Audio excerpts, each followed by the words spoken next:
Hello friends, कैसे हो आप सब। तो आज हम BEDSV हमने आपने देख ही लिया होगा, करने वाले हैं PYQs। बहुत ही इंपॉर्टेंट क्वेश्चंस होने वाले हैं आपके दिसंबर 2025 के एग्जाम के टाइम पे मैं रिकॉर्ड कर रहा हूँ। लेकिन इसका मतलब ये बिल्कुल भी नहीं है कि ये इसी साल के लिए है या इसी महीने के लिए है, इसी एग्जाम के लिए है।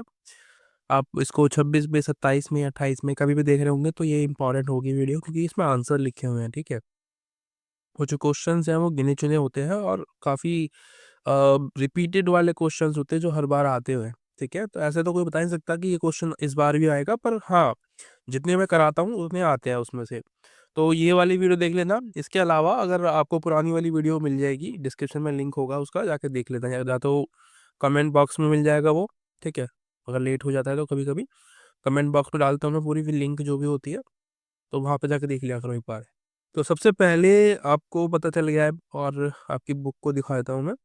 तो ये मूल्यपरक शिक्षा है आपका। ठीक है, जो भी आपका टॉपिक है जिसको आप पढ़ते हो, बाकी सब कुछ सेम है। ठीक है, वो आप देख लेना कितने क्वेश्चंस यहाँ पे करने हैं आपको अटेम्प्ट, उस हिसाब से आपको चीज़ें करनी है। तो सबसे पहला जो क्वेश्चन है वो है आपका लोकतंत्र के सिद्धांत।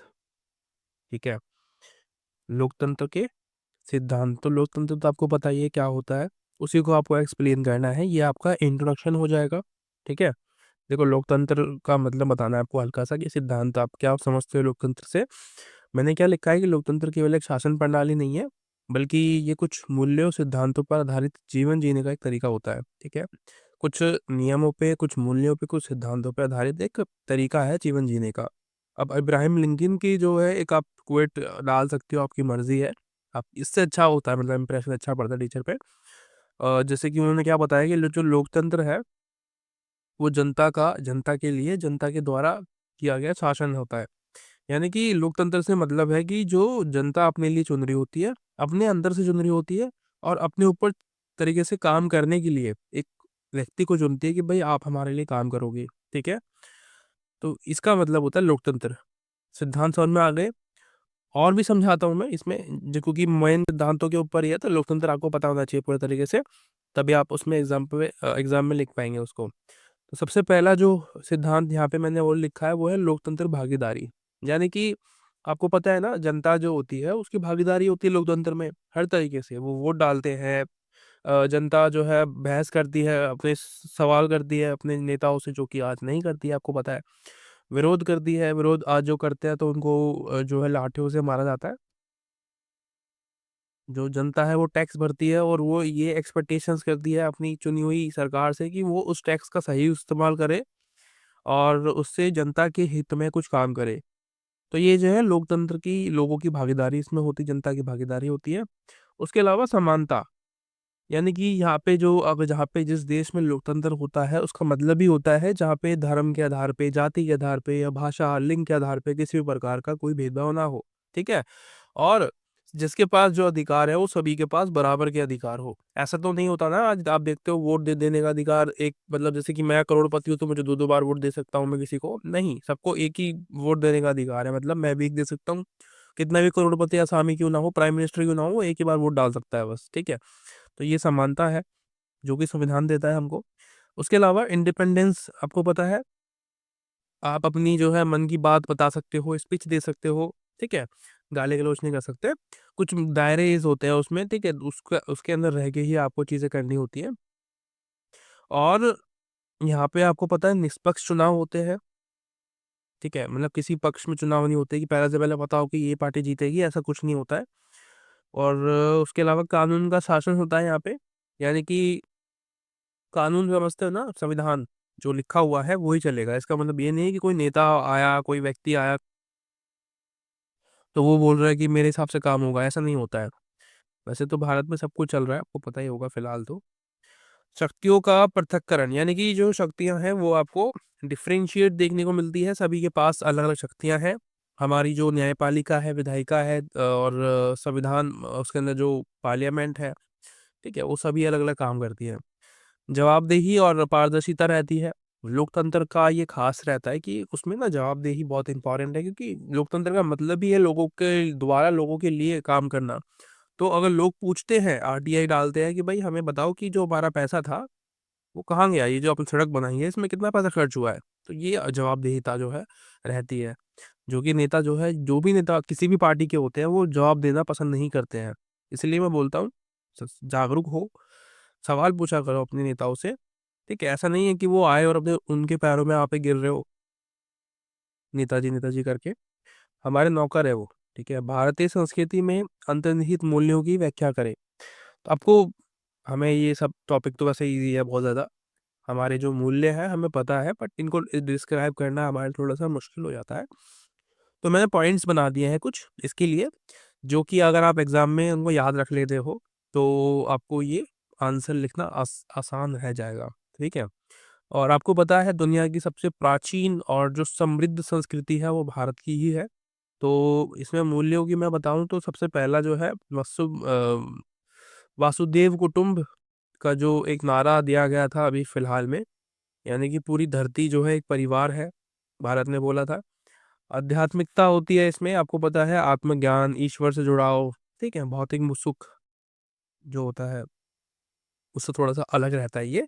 आध्यात्मिक मतलब जिससे आप परमात्मा से जुड़ते हो। ठीक है, इसमें आपको कुछ मिलता नहीं है, फिजिकली कुछ नहीं मिलता है, पर हाँ मेंटली आप बहुत ज़्यादा शांत हो जाते हो, तो इसको बोलते हैं आध्यात्मिकता। ये भारत से ही निकला है, ठीक है, गौतम बुद्ध के टाइम से।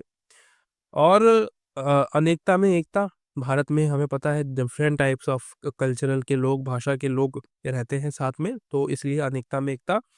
धर्म और पुरुष पार्थ, यानी कि धर्म, कर्तव्य, नैतिकता आपको देखने को मिलती है भारत में। ईमानदारी जो कि नहीं है फिलहाल में, तो जन्म मरण जो चक्रण है इससे मुक्ति देने की बात की गई है। और जो अहिंसा है वो नहीं थी पहले के जमाने में, आज बढ़ गई है। कर्म का सिद्धांत जो है रहता है कि जैसा कर्म करोगे वैसा फल मिलेगा। इन भारत में ये बहुत पुरानी चीज है। ये कर्म का सिद्धांत वैसे तो एक अच्छा थॉट है, लेकिन लोग उसको गलत तरीके से इस्तेमाल करते हैं ना। खुद तो गलत करते हैं लेकिन दूसरों से चाहते हैं कि वो अच्छा काम करे। अतिथि देव भव वाली स्थिति है हमारे भारत में, हम जो भी हमारे कोई बाहर से आता है उसका हम स्वागत करते हैं, चाहे वो हमारा दुश्मनी क्यों ना हो। हमारे घर में बैठा के उसको रोटी खिलाते हैं। जैसे कि पाकिस्तानियों को आप पकड़ लेते हैं, पाक आतंकियों को, तो उनको जेल में बंद करके उनको बिरयानी खिलाई जाती है। तो ये जो है अतिथि देवो भव वाला सिस्टम है। परिवार और बड़ों का जो सम्मान होता है, इंडिया में ही आपको देखने को मिलता है, बाहर की कंट्रियों में इतना ज़्यादा नहीं है ये सब। ठीक है, भारत में मैं आज भी देखता हूँ, आज भी है सम्मान, ठीक है, बड़ों के लिए। दूसरी चीज, व्यक्तित्व की विशेषताएं क्या है।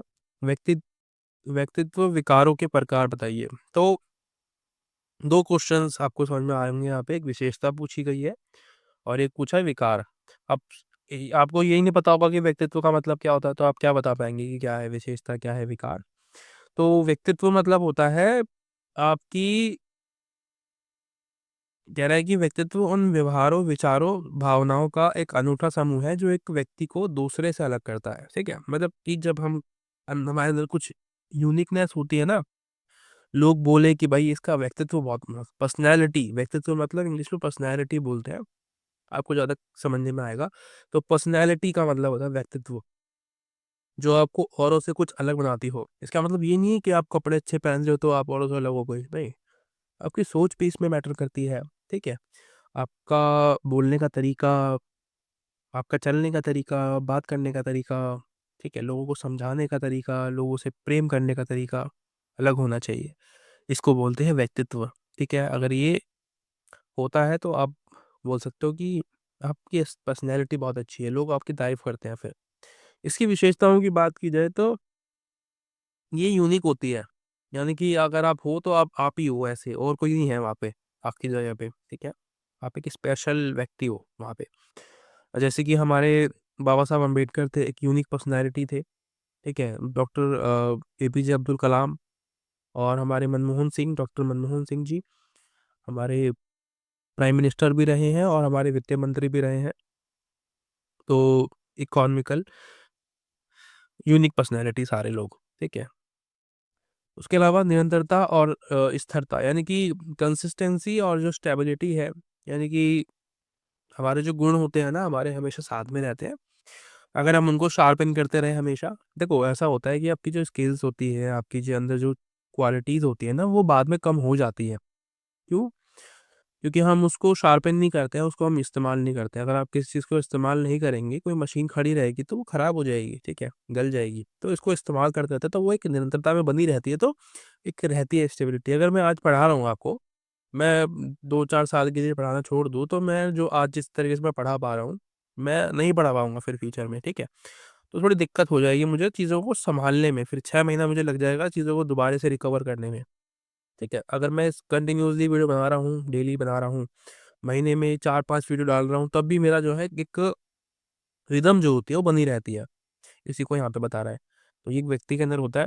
गतिशीलता यानी कि जो एक्सपीरियंसेस है, जो आपकी एजुकेशंस है, जो आपकी एनवायरनमेंट है, उसके आधार पे भी आपका व्यक्तित्व बदल जाता है कभी-कभी, ठीक है? अगर आपके आस-पास के लोग गलत तरीके से रहते हैं, दारू वगैरह पीते हैं, नशा करते हैं, गाली-गलौज करते हैं, तो आपका व्यक्तित्व भी कुछ वैसा ही होगा, ठीक है?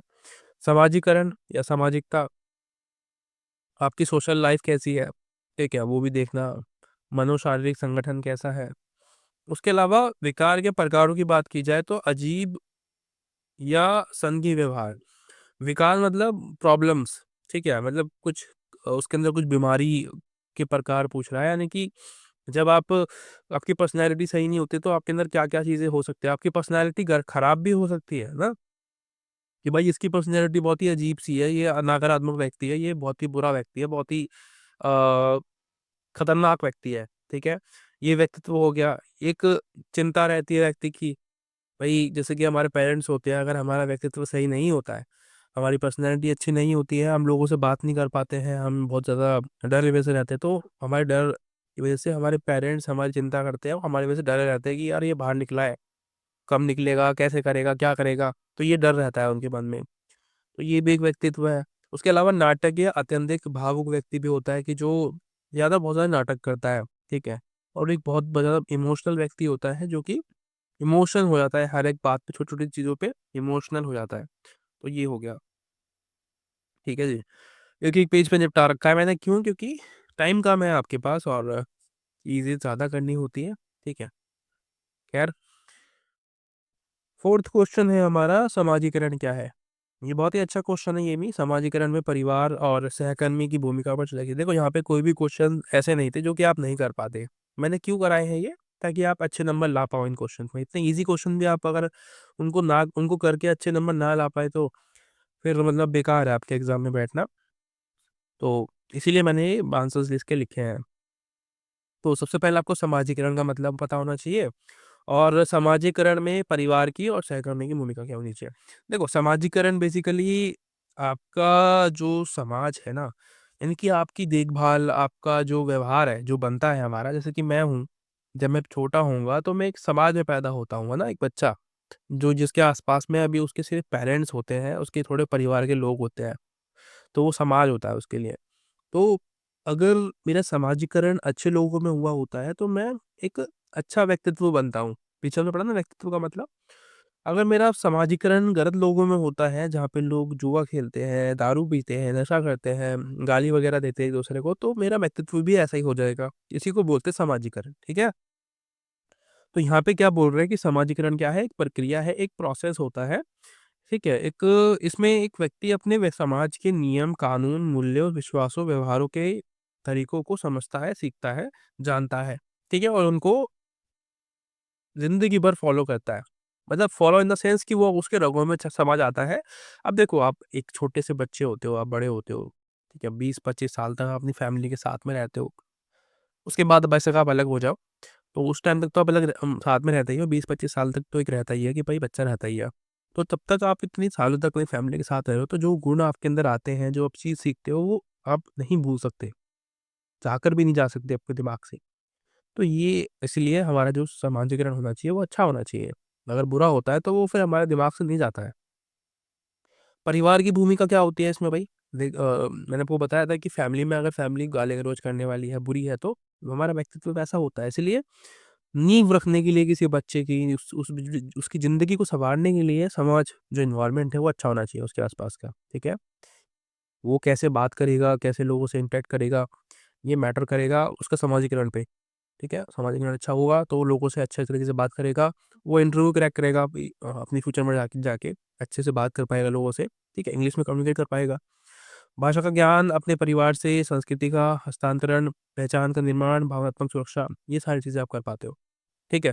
अब एक भाषा सीखते हो अपनी फैमिली से ऑब्वियसली, ठीक है? और संस्कृति जो होती है, आप अपनी संस्कृति को और आगे लेके जाते हो, अपनी पीढ़ियों की संस्कृति को, ठीक है? उसको आगे हस्तांतरित करते हो, मतलब कि और लोगों को देते हो, फिर आपके बच्चे होंगे, फिर उनको आप दोगे अपनी संस्कृति, ठीक है? और बात करें आपके दोस्तों की, तो मैंने सबसे खतरनाक चीज़ जो है ना, वो आपके दोस्त है। अगर आपका सर्कल अच्छा होता है ना, तो आपकी जो भूमिका, मतलब आपकी जो पर्सनैलिटी होती है, वो बहुत अच्छी बनती है। अगर आपके दोस्त ही गलत है, आपको बोलते हैं कि चल दारू पीने चलते हैं, सिगरेट पीते हैं, गांजा फूकते हैं, तो आपका जो व्यवहार है, पर्सनैलिटी है, वैसी ही बनेगी। ठीक है? सो चीज़ क्या है, समानता का अनुभव। मित्र के साथ बच्चा बड़ों की निगरानी से बाहर रहता है। तो यहाँ पे क्या होता है, जो बच्चा है, जब दोस्तों के साथ रहेगा तो ऑब्वियसली उसके आस-पास में उसके घरवाले नहीं होंगे ना, उसके घर के बड़े लोग नहीं होंगे, तो वो इंडिपेंडेंट हो जाता है उस कंडीशन में। फिर वो जो करेगा किसी को नहीं पता वो क्या कर रहा है। ठीक है? नई भूमिका और व्यवहार सीखता है वो उन लोगों से, उसके अंदर एक अलग चीज़ पैदा होती है। ठीक है? अलग इन द सेंस कि वो बाहर लोग के लड़कों के साथ रहेगा तो बिगड़ता है ना, कुछ नई-नई चीज़ें सीखता है, कुछ ऐब सीखता है। अच्छे गलत लोग होंगे, अगर अच्छे लोग होंगे तो कुछ नई चीज़ सीखेगा, कुछ अच्छी चीज़ सीखेगा जो कि उसके फ्यूचर में उसके काम आएगी, है ना? उसके अलावा सहकर्मी दबाव रहता है, उसके जो मित्र होते हैं उसको वो दबाव डालते हैं कि अरे कोई बात नहीं, एक बार कर ले, गलत कामों के लिए प्रोत्साहित करते हैं। उसके अलावा संघर्ष और समझौता, ये थोड़े बहुत टॉपिक जो है आप फ्लिप कर सकते हो। तो ये मित्रों की भूमिका क्या होती है, ज़्यादातर वो बिगाड़ने की ही कोशिश करती है। अगर अच्छे मित्र होंगे तो वो आपको सँवारने की कोशिश करेंगे, इन द सेंस, ठीक है?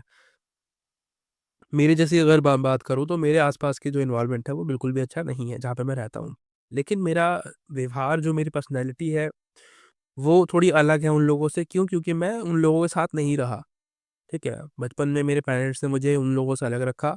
उस टाइम मैं अपने पेरेंट्स को, मतलब मन ही मन ये सोचता था कि ऐसे क्यों करते हैं मेरे साथ, पता नहीं क्या प्रॉब्लम है इनको।